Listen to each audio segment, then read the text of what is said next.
الحمدللہ رب العالمین، سب تعریف اللہ رب العالمین کے لیے جو عرش عظیم کا مالک ہے اور سارے جہانوں کا بادشاہ ہے۔ آج ہمارے مفتی اکرام جو ہیں ایک دوسرے سے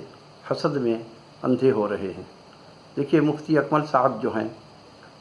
ان کو بھی میں سنتا ہوں اور وہ بظاہر تو وہ بڑے نیک انسان ہیں، لیکن حسد کے معاملے میں ان کا کردار کچھ عجیب نظر آ رہا ہے۔ محمد علی مرزا کے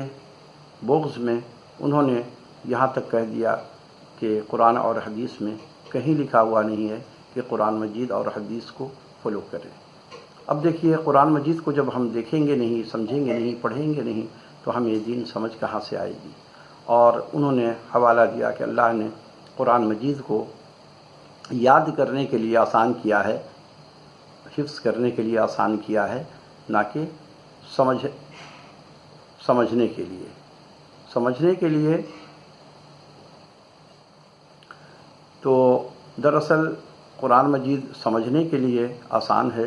اور یاد کرنے کے لیے مشکل ہے۔ جیسے کہ نبی صلی اللہ علیہ وسلم نے فرمایا کہ قرآن مجید یاد کرنے کے بعد اگر کوئی اسے روزانہ اس طرح سے یعنی کنٹینیو اس کو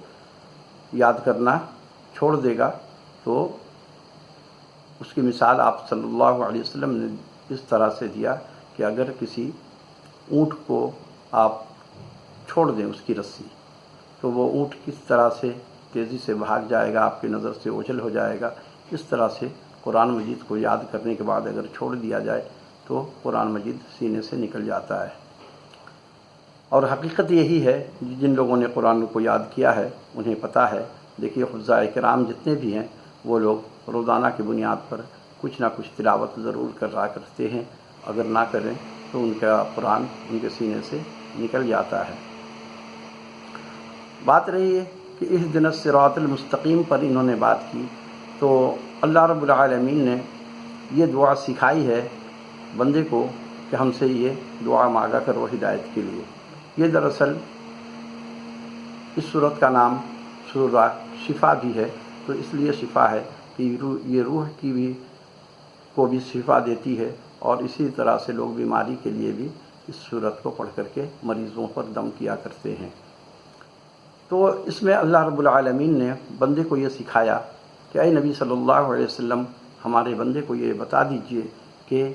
وہ یہ دعا ہم سے مانگا کریں۔ تو اہدنا الصراط المستقیم صراط الذین انعمت علیہم غیر المغضوب علیہم ولا الضالین آمین۔ کہ اللہ ہمیں وہ راستہ دکھا جو راستہ اہدنا الصراط المستقیم، یعنی کہ ہمیں وہ دکھلا ہم کو راہ سیدھی، راہ ان لوگوں سے مراد انبیاء علیہ السلام،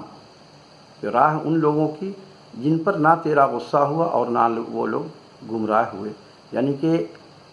ظاہر ہے کوئی بھی انبیاء علیہ السلام دنیا میں آئے، 1,24,000 پیغمبر، کوئی بھی گمراہ نہیں ہوئے، تو ہم یہی دعا کرتے ہیں کہ اللہ ہم کو وہی راستہ دکھا جو لوگ تیرے راستے پر چلے اور ایمان پہ ان کا خاتمہ ہوا، لہٰذا ہمارا بھی خاتمہ ایمان پہ ہو جائے۔ یہ دعا ہم لوگ ہر نماز میں پڑھتے ہیں اور اللہ سے یہ التجا ہماری ویسے بھی مناجات میں بھی یہ دعا کی جاتی ہے۔ لیکن انہوں نے اس کا کچھ اور طریقہ بتا دیا حسد کے اندر، تو یہ مناسب بات نہیں ہے کہ علماء کرام لوگوں کو بجائے سیدھا راستہ بتائیں، لیکن وہ حسد کے اندر میں اگر اس کا طریقہ دوسرے مسلک کا صحیح بھی ہوتا ہے تو اس کو اپنے انداز سے لے لیتے ہیں۔ اور جہاں تک اللہ رب العالمین نے قرآن مجید نے جو فرمایا کہ وَاعْتَصِمُوا بِحَبْلِ اللَّهِ جَمِيعًا وَلَا تَفَرَّقُوا، تو دیکھیے آج جو آپس میں ہم لوگ ایک دوسرے سے الگ الگ ہو رہے ہیں، ایک دوسرے سے دور ہونے کا مقصد بھی یہی ہے۔ جب ہم قرآن کو ہی نہیں پڑھیں گے، نہیں دیکھیں گے، تو پھر ہمارا حال تو پھر اسی طرح سے ہی ہوگا۔ لیکن یہ علماء ہمارے جو ہیں یہ لوگ صرف آپس میں لوگوں کو یہ پیغام دیتے ہیں کہ تم میری طرف آ جاؤ، ہم سیدھے راستے پہ تم کو چلائیں گے، لیکن یہ لوگ ہرگز لوگوں کو گمراہ کرنے کے ہی در پہ ہیں، اور ان کا اپنا ہی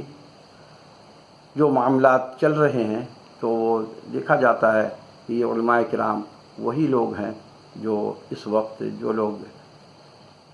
سیاست میں ہیں اور جس طرح سے بھی انہوں نے قوم کی خدمت کرنے میں ناکام ہو رہے ہیں۔ ہر طرف میں دیکھ رہا ہوں کہ علماء کرام جو ہیں وہ صرف تفرقہ پیدا کر رہے ہیں کہ تم الگ ہم الگ، تم اور میں اور یہ دین کا تقاضا نہیں ہے۔ دین تو یہ سکھاتا ہے کہ آپ کسی سے بھی نفرت نہ کریں، بغض نہ رکھیں، لیکن یہ لوگ آپس میں نہ جانے کس بات پہ اتنا زیادہ ایک دوسرے سے نفرت کرتے ہیں، جیسے کہ ذاکر نائک صاحب ہیں، ڈاکٹر ذاکر نائک، ان کے ساتھ بھی ان کا یہی رویہ ہے کہ ڈاکٹر ذاکر نائک کو جتنی عزت انڈیا میں ملا، ہندوستان میں، اتنا پاکستان میں اس سے زیادہ ان کو تکلیف پہنچی ہے، ان کی کو لوگوں نے یعنی کہ ان کی بے عزتی کی ہے۔ یہی صاف الفاظ ہے کہ بے عزتی کی ہے، کیونکہ یہ ایک جو کہ جس کو کہ دنیا مانتی ہے، اور یہاں کے علماء جو ہیں یہ سب سے زیادہ یعنی کہ معتبر اپنے کو سمجھ رہے ہیں اور اپنے آپ کو سب سے زیادہ تعلیمی یافتہ سمجھنے لگے ہیں، تو سب سے زیادہ سمجھ کیا انہی چند علماء کرام میں ہے۔ دنیا کے اور علماء کرام وہ تو ذاکر نائک کو اس طرح کا اس کے اوپر کفر کا فتویٰ کسی نے بھی نہیں لگایا، لیکن ہمارے پاکستان کے علماء کرام جو ہیں وہ حسد اور بغض میں، کیونکہ وہ ان کے باباؤں کو نہیں مانتے ہیں، ان کا عقیدہ صرف اللہ کو ہے، اللہ پر ہے، اس وجہ سے ان سے نفرت۔ یہ فرقہ ایک ایسا فرقہ ہے کہ یہ لوگ